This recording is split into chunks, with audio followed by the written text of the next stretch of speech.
Movie start होती है और हम एक छोटी लड़की जेनी को देखते हैं जो अपने फादर के बनाए हुए पपेट्स के साथ खेल रही थी। लेकिन तभी उसे एक छोटी सी चिड़िया दिखाई देती है। उसे पकड़ने के लिए वो विंडो के पास आती है। अब यहाँ से सीन शिफ्ट होकर जाता है जेनी के फादर जेफ पर और उसकी बेबी सिटर समंथा पर। यहाँ हमें पता चलता है कि जेनी के फादर जेफ असल में एक कॉमिक आर्टिस्ट है और उनकी बनाई हुई कॉमिक्स और कैरेक्टर्स को देखकर समंथा काफी इम्प्रेस है। इसके बाद हम दोबारा से जेनी को देखते हैं जो विंडो से बाहर देख रही थी। जिससे पहले तो वो चिड़िया कहीं भी दिखाई नहीं दे रही थी, लेकिन फिर अचानक से वो चिड़िया उसके सामने आ जाती है, जिसकी वजह से जेनी डर जाती है और नीचे गिर जाती है। अब उसके गिरने की आवाज सुनकर जेफ और समंथा के साथ साथ जेनी की मदर भी उसके पास आ जाती है। वो लोग देखते हैं कि जेनी की फोरहेड से खून निकल रहा है, जिसकी वजह से उसके पेरेंट्स यानी जेफ और उनकी वाइफ काफी परेशान हो जाते हैं। तब जेनी की मदर समंथा को डांटते हुए उसे कहती है कि इसमें तुम्हारा कसूर है, तुम्हारी वजह से हुआ है ये सब कुछ, क्योंकि तुम इसकी बेबी सिटर हो, इसका ख्याल रखने की जिम्मेदारी तुम्हारी है। इस बात पर जेफ अपनी वाइफ को समझाते हुए उसे चुप करवाने की कोशिश करता है, लेकिन उसकी वाइफ जेफ पर भी गुस्सा होते हुए उसे कहती है कि खुद तो तुम सारा दिन काम करते रहते हो, लेकिन उससे हमें तो कोई फायदा नहीं है क्योंकि उसके कौन सा तुम्हें पैसे मिलते हैं। अब यहाँ पर हमें पता चलता है कि जेफ असल में जॉबलेस है, यानी अभी उसके पास कोई भी काम नहीं है। अगले सीन में जेनी की मदर उसे हॉस्पिटल ले जाने लगती है, लेकिन जब जेफ भी उनके साथ जाने के लिए कहता है तो उसकी वाइफ उसे मना कर देती है। अब क्योंकि उन दोनों की बनती नहीं थी इसीलिए उनकी डिवोर्स हो जाती है। इसीलिए अब वो दोनों ही जेनी की कस्टडी के लिए काफी परेशान हैं। इसी बीच जेनी के ग्रैंडफादर कहते हैं कि मैं नहीं चाहता कि मेरी ग्रैंड डॉटर के ऐसे ही बार बार चोटें लगती रहे लापरवाही की वजह से। अब वो जेफ को कहते हैं कि अब क्योंकि तुम्हारे पास तो जॉब नहीं है इसीलिए तुम अपना ख्याल तो रख नहीं सकते, अपनी बेटी का कैसे रखोगे। तब ये सुनकर जेफ दुखी होते हुए अपनी वाइफ से पूछता है कि आखिर तुम मेरे साथ ऐसा क्यों कर रही हो। ये सुनकर वो कहती है कि मैं जानती हूँ कि तुम अपनी बेटी यानी जेनी से प्यार करते हो, लेकिन अभी तुम उसका ख्याल रखने के काबिल नहीं हो, तुम उसका ख्याल रख ही नहीं सकते। इसके बाद जेफ की वाइफ उसे कुछ पैसे देते हुए कहती है कि ये कुछ पैसे तुम रख लो, इससे तुम अपनी लाइफ का एक न्यू स्टार्ट ले लेना और जेनी को मेरे पास ही छोड़ दो। लेकिन जेफ उसकी इस ऑफर को लेने के लिए इनकार कर देता है। इसके बाद जेफ जब अपने घर जाता है तो अपनी बेटी की पुरानी वीडियोस देखकर उसे काफी मिस करने लगता है। नेक्स्ट डे वो अपनी बेटी जेनी के साथ एक रेस्टोरेंट में जाकर वहाँ अपनी वाइफ के आने का वेट करने लगता है। इसी दौरान जेफ के पास उसकी वाइफ की कॉल आती है और वो उससे कहती है कि देखो जेफ, तुम बेवकूफी कर रहे हो, तुम्हें कॉन्ट्रैक्ट पर साइन कर देना चाहिए जिससे कि सब कुछ ठीक हो जाए, हम सभी खुश रहें। लेकिन जेफ उसकी इस बात का कोई भी जवाब नहीं देता। तभी जेफ के पास उसके कॉलेज का फ्रेंड आता है जिसने 1 साल पहले ही अपनी कॉमिक बुक्स की कंपनी खोली होती है। तभी ये सुनकर जेफ को काफी खुशी होती है, लेकिन जब वो जेफ से पूछता है उसकी लाइफ के बारे में तो जेफ उसे सब कुछ बता देता है कि उसकी लाइफ में कितनी प्रॉब्लम्स चल रही हैं और तो और वो जॉबलेस है, अभी बेरोजगार है। तब ये सारी बातें सुनकर जेफ का फ्रेंड काफी हैरान होता है क्योंकि जेफ उन सब में सबसे बेस्ट आर्टिस्ट हुआ करता था। और तभी जेफ के पास फिर से उसकी वाइफ की कॉल आती है जिससे जेफ को पता चलता है कि वो तो गलत रेस्टोरेंट में आ गया है क्योंकि उसकी वाइफ ने उसे जहाँ पर बुलाया था वो कोई दूसरा रेस्टोरेंट था। तभी जेफ अपनी वाइफ को अपने उस कॉलेज फ्रेंड के बारे में भी बताता है कि आज मैं उससे मिला हूँ और मैं उसके साथ मिलकर काम करने वाला हूँ। लेकिन जब ये बात जेफ का फ्रेंड सुनता है तो वो उसे सिर्फ और सिर्फ कॉमिक बुक्स की इंकिंग यानी पेंटिंग का काम देने के लिए कहता है। तब ये सुनकर जेफ काफी हैरान भी होता है और डिसअपॉइंटेड भी क्योंकि वो तो एक अच्छा कॉमिक आर्टिस्ट था। ये सारी बातें जेफ की वाइफ भी सुन पा रही होती है, इसीलिए वो जेफ से कहती है कि मैंने सारी बातें सुन ली हैं, जॉब को हासिल करना इतना आसान नहीं होता। लेकिन अब क्योंकि जेफ की वाइफ का पूरा ध्यान तो कॉल करने पर होता है जिसकी वजह से उसका काफी बुरा एक्सीडेंट हो जाता है और उसकी मौके पर ही बहुत बुरी तरह मौत हो जाती है। उसके मरने पर जेफ और जेनी बहुत ज्यादा दुखी हो जाते हैं। फिर जब जेफ फ्यूनरल में अपनी वाइफ के बारे में लोगों को बता रहा होता है तो तभी वहाँ पर रखी हुई एक कैंडल गिर जाती है और दूसरी कैंडल की आग की वजह से जेफ की बनाई हुई एक पेंटिंग में आग लग जाती है, जिसकी वजह से पिक्चर में बना हुआ जेफ का चेहरा बुरी तरह से खराब हो जाता है। इसी दौरान समंथा फायर एक्सटिंग्विशर की मदद से आग को बुझा देती है। फिर जेनी के ग्रैंडफादर जेफ से मिलते हैं और उसे बताते हैं कि जिस गाड़ी ने मेरी बेटी और तुम्हारी वाइफ को हिट किया है उसका अभी तक पता नहीं चला, लेकिन सबको लगता है कि ये कोई एक्सीडेंट नहीं बल्कि ये एक मर्डर है जिसे कि एक्सीडेंट बना दिया गया है।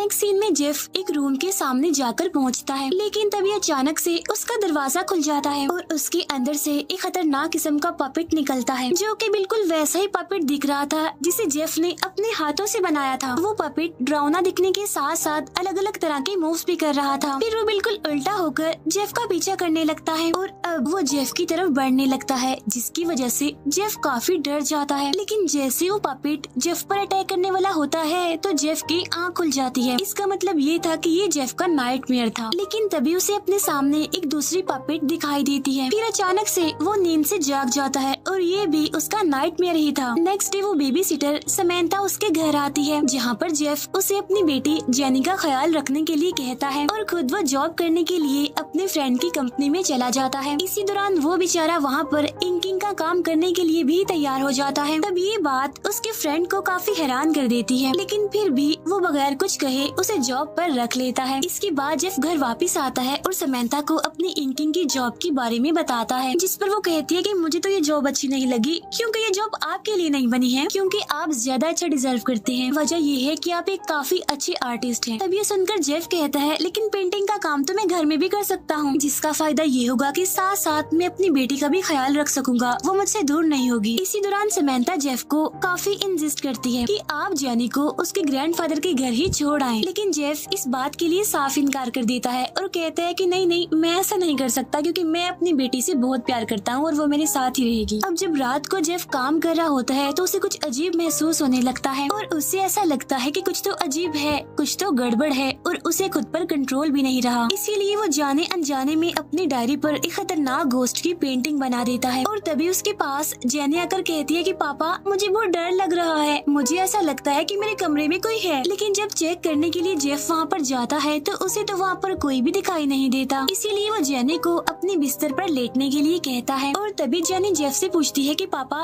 क्या आप मुझे ग्रैंडफादर के पास भेज देंगे, जिस पर जेफ साफ इनकार करते हुए कहता है कि नहीं, बिल्कुल भी नहीं। इसी दौरान जेफ जेनी की बातें सुनकर काफी हैरान हो रहा था, क्योंकि जेनी खुद को बेबी कह रही थी और उसका बात करने का अंदाज भी काफी अलग ही था और वो अलग ही तरह से बिहेव कर रही थी। जब अगले दिन जेफ ऑफिस पहुंचता है तो वो गलती से अपने कोलीग को उस घोस्ट की पेंटिंग भी दे देता है जिसे कल रात उसने बनाया था। तब ये देखकर उसका कोलीग और उसका बॉस जो कि उसका फ्रेंड था, दोनों ही काफी खुश होते हैं और उसके घोस्ट के कैरेक्टर को देखते हुए उसका फ्रेंड फिर से उसे कॉमिक आर्टिस्ट बना देता है। इसके बाद सीन चेंज होता है और हम जेनी को उसके रूम में देखते हैं और उसे भी अपने रूम में वही पपेट दिखता है जो कि जेफ को अपने रूम में दिखा था। और जैसे जैसे पपेट उसकी तरफ बढ़ती है तो जेनी डर जाती है और अपने फादर जेफ को आवाज लगाती है। तब जेफ उसके पास पहुंचता है और उसे वहां से लेकर अपने रूम में आ जाता है। नेक्स्ट मॉर्निंग जेफ और जेनी रात हुए इंसिडेंट के बारे में बात करते हैं, जिस पर जेनी उसे बताती है कि मुझे रात अपने कमरे में एक मॉन्स्टर दिखाई दिया था जो कि बहुत ही डरावना था। तब इस बात पर जेफ उसे समझाते हुए कहता है कि तुम्हारे पपेट फ्रेंड भी तो डरावने दिखते हैं, लेकिन तुम उनसे नहीं डरती क्योंकि वो तुम्हारे दोस्त जो हैं। तभी सुनकर जेनी को लगता है कि शायद वो अपने रूम में दिखने वाले मॉन्स्टर को भी अपना फ्रेंड बना सकती है। फिर जेफ देखता है कि जेनी ने भी उसी घोस्ट की पिक्चर बनाई हुई है जो कि उन्हें दिखता है। तब ये देखकर वो काफी हैरान भी होता है और डर भी जाता है। इसी दौरान जेनी फिर से खुद को बेबी बुलाती है, इसीलिए जेफ अब ऑफिस पहुंचकर इस बारे में सर्च कर रहा होता है। लेकिन तभी वहाँ पर जेफ का कोलीग पहुंच जाता है और जेफ उसे इस सब के बारे में बताता है और उससे पूछता है क्या तुम भूतों पर यकीन रखते हो, जिस पर उसका कोलीग कहता है कि हाँ, मुझे लगता है कि घोस्ट सच में एग्जिस्ट करते हैं।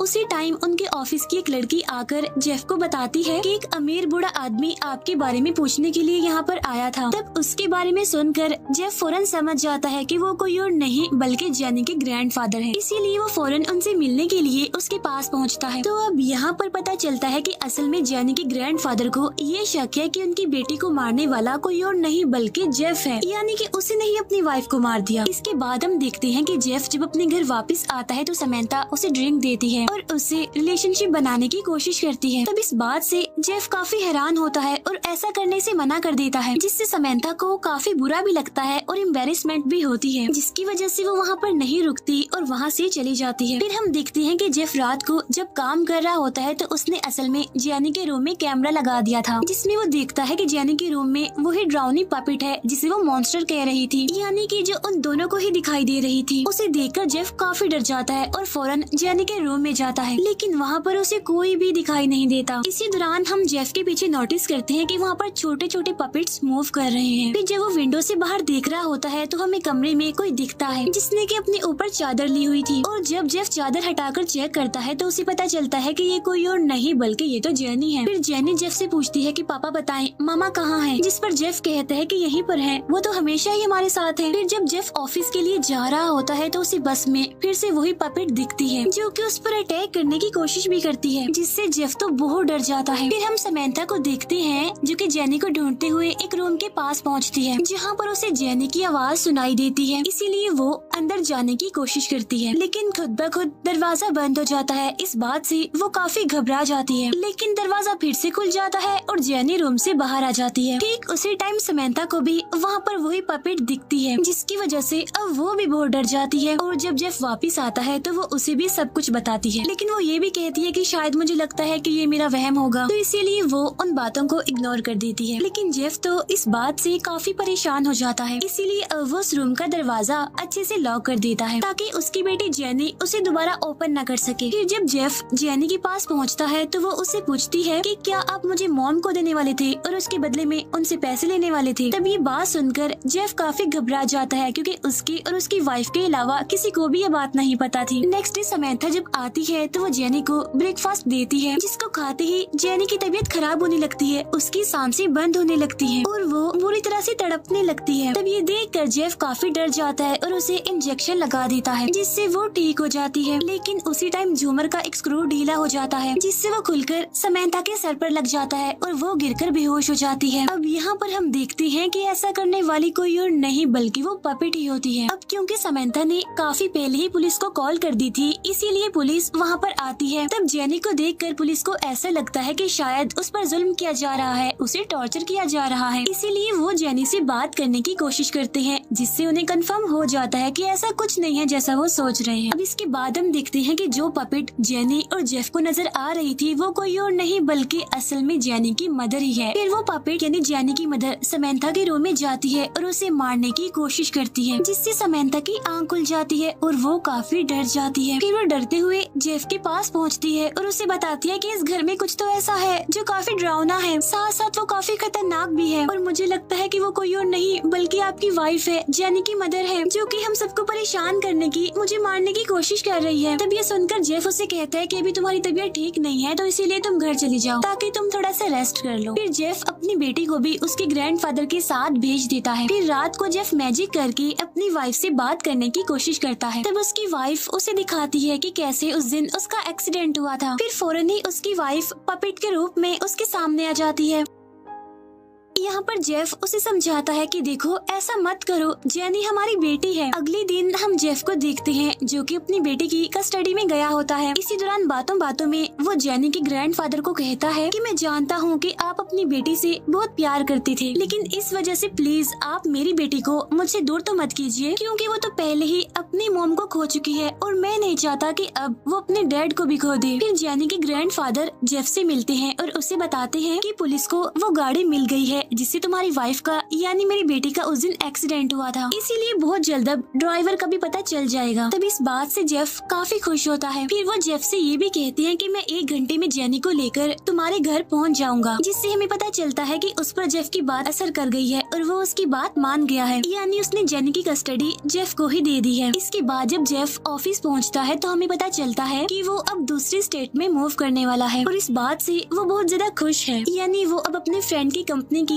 दूसरी ब्रांच में काम करेगा। उसी टाइम वहाँ पर उसके कॉमिक बुक के बनाए हुए गोस्ट कैरेक्टर का पोस्टर लाया जाता है। तब उसे देखकर उसका फ्रेंड जेफ को बताता है कि मैंने कॉमिक की एंडिंग थोड़ी चेंज कर दी है, जिसमें ये गोस्ट मरने की बजाय और भी खतरनाक और पावरफुल होकर वापस लौटेगी। तब इस बात की वजह से जेफ काफी डर जाता है और अपनी बेटी जेनी को बचाने के लिए घर के लिए निकल जाता है। फिर वो जेनी के ग्रैंडफादर को कॉल करता है और उनसे कहता है कि आप जल्दी से जेनी को घर से बाहर निकाल लें, क्योंकि वो घर उसके लिए सेफ नहीं है। इसी दौरान जेनी जेनी के ग्रैंडफादर जेफ को किसी मेल के बारे में बताने की कोशिश कर रहे होते हैं, लेकिन तभी कोई उसे धक्का देकर सीढ़ियों से नीचे फेंक देता है। इसके बाद जेफ जब घर पहुंचता है तो वो देखता है कि जेनी के ग्रैंडफादर तो बहुत ज्यादा इंजर्ड हैं, इसीलिए वो समंथा को आवाज लगाने लगता है। लेकिन जेनी के ग्रैंडफादर जिन्हें हल्की हल्की होश थी वो जेफ को ऐसा करने से मना करते हैं और उन्हें मोबाइल में आई हुई वो मेल दिखाते हैं, और वो मेल थी असल में किलर की पिक्चर। तब किलर को देखकर जेफ बहुत ज्यादा हैरान हो जाता है। इतनी ही देर में समंथा भी वहाँ पर आ जाती है और जेफ उसे वो किलर की पिक्चर दिखाता है, और हमें यहाँ पर पता चलता है कि वो किलर कोई और नहीं बल्कि समंथा है, जिसने जेफ की वाइफ का मर्डर किया था। लेकिन समंथा को इस बात का जरा भी अफसोस, जरा भी पछतावा नहीं होता। वो चिल्लाकर कहती है कि जेफ, मैं तो बस तुम्हारी मदद कर रही थी क्योंकि तुम्हारी वाइफ तुमसे सब कुछ छीन लेने वाली थी। यहाँ पर हमें पता चलता है कि समंथा ने तो जेनी को भी खाने में जहर मिलाकर दिया था, इन्हें जब उसकी तबीयत खराब हुई थी, लेकिन उसकी मदर ने उसे बचा लिया। इसके बाद समंथा कांच का टुकड़ा लेकर जेफ की तरफ उस पर अटैक करने के लिए बढ़ती है, लेकिन तभी वहाँ पर वो पपेट पहुँच जाती है जो कि उस कांच को समंथा के गले में ही घुसा देती है, जिससे समंथा की